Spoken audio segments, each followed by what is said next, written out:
My name is Shannon Gibson. I'm an associate professor in environmental studies and international relations, and I teach classes on environmental politics and social movements. Hi, I'm Kirian Mischke-Reeds, and I'm a second-year master's student at the Department of Diplomacy at USC. Hi, I'm Murad, and I am a master's student in the Environmental Studies Department at USC.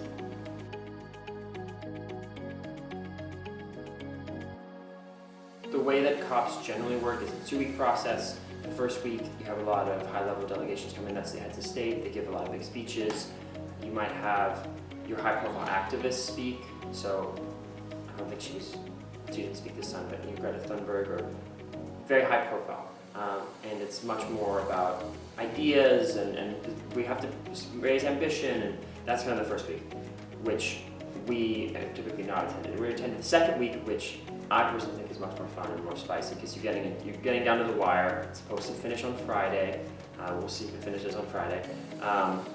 And that's where it gets much more into technical discussions, and the goal every time is to produce a cover text, to produce a text that reflects the unanimous agreement of all, 198 signatory states to the UN Framework Convention on Climate Change. So it's a diplomatic achievement. It seems like this division between the global north and the global south, where we've been able to reach some compromise in the past, for example, on sustainable development, in Glasgow, it seems like those two groups are far more entrenched in their positions right now, and I think these divisions are being exacerbated by the Russian invasion of Ukraine, by the global recession, by COVID, that basically a lot of countries are feeling very limited politically and economically.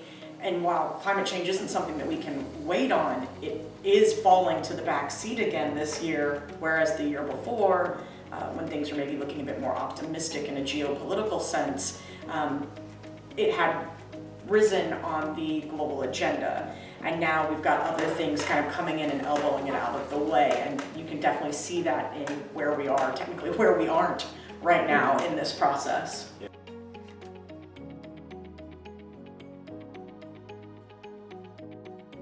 For the most part, we're really kind of trying to focus on the climate justice narratives, looking at the impact that civil society is having on the treaty outcomes, particularly looking at carbon trading, loss and damage, mitigation targets, and seeing what are the claims and frames that particular groups are using, specifically really honing in on the concerns of Indigenous peoples' organizations, communities of color, those looking at a gendered lens on climate, and seeing to what extent, if any at all, they're able to get in safeguards and protections into the treaty outcomes.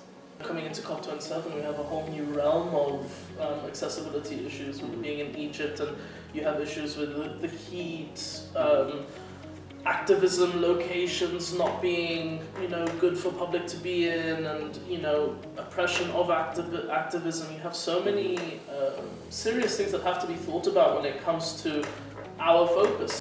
I think the place to start is definitely talking about environmental justice, climate justice, through the lens of accessibility, one, because that's our research, but I think it's also a very big topic right now at the COP.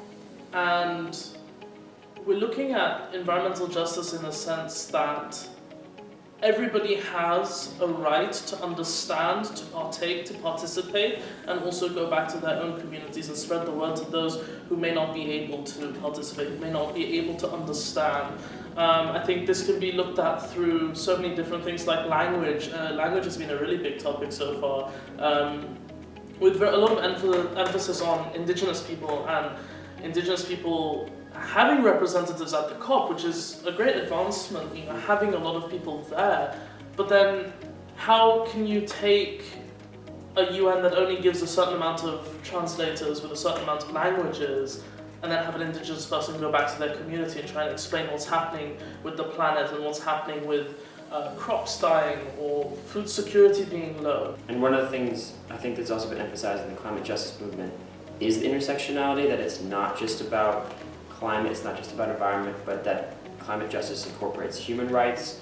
I mean, obviously we're trying to protect the environment as well, but also the humans living on it in a major way, and not standing up for human rights would mean, not standing up for climate. And a lot of what climate justice activism about is really questioning many of the concepts and solutions that we accept as being value neutral, right? So the idea that carbon trading, putting a price on carbon to get businesses to care and to act and to change their behavior, because we accept that idea of profit motivation and capitalism in a lot of Western societies, the assumption is, well, then that must work.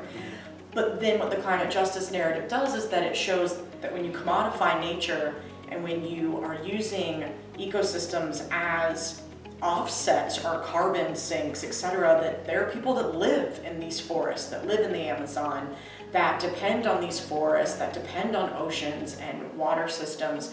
And when we start making those commodities, then we are pushing people off of those lands that they have traditionally held, land tenure for. And so it's not just saying do more and commit more, it's really looking at and critically assessing the solutions that are being proposed and seeing who the winners and losers are when those things play out on the ground.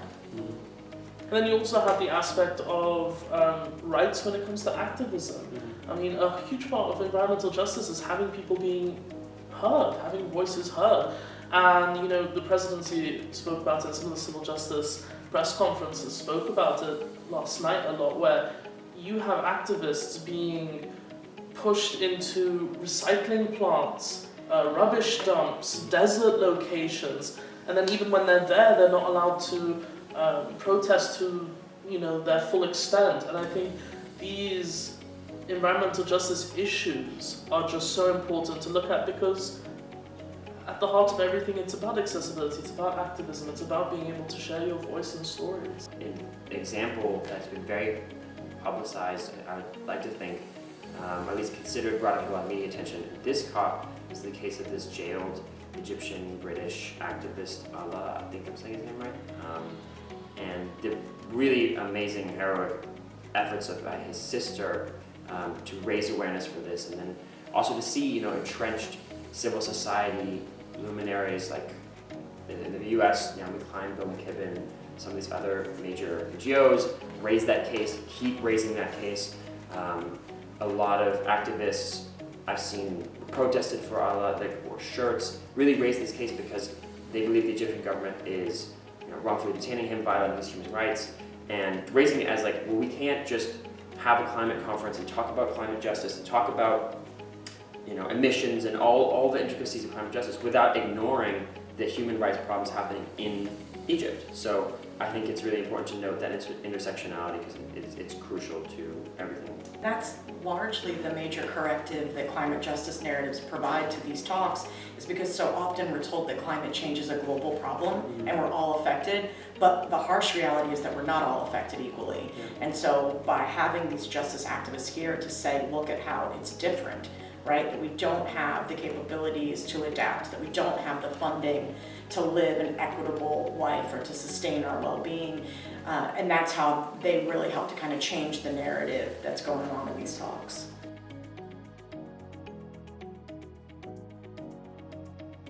A lot of the debate around climate change and climate action falls into a couple of different distinct camps. So you have mitigation, which is working to, hey, we need to reduce emissions because they're causing climate change, and we need to stop making the problem actively worse. So that's a whole area, a lot of debate, a lot of mechanisms. Talk for days and days on that. Adaptation is, hey, we have some impacts that are going to happen: rising sea levels, increased drought, desertification, more powerful storms, all the stuff you hear about in the media, that we've seen a lot of great science on. IPCC's 6th assessment report came out talking all about that kind of stuff. And it's how can we adapt to that? How can we build resilience? So, is that building seawalls, using genetically engineered seeds to grow crops in increasing heat environments and drought environments, things like that. Exactly. And then you have loss and damage, which is the realization, the acknowledgement really that, hey, we can't adapt and mitigate our way out of everything. There are some damages that are going to happen, and crucially have already happened, are happening right now, that are just losses. In addition to that, I think when we look at the language, it goes beyond countries saying we need help. It's developing countries saying, you developed countries you are the sole cause for the irreversible damage that we are experiencing, and therefore you're responsible for giving us justifiably compensation. Yeah. And you are liable for this. Mhm. And so this is where this huge divide occurs, because developing countries are saying there's a financial amount that should be assessed here that is owed by you to us. And instead, developed countries are coming back and saying, well, how about we instead offer climate insurance? Mhm.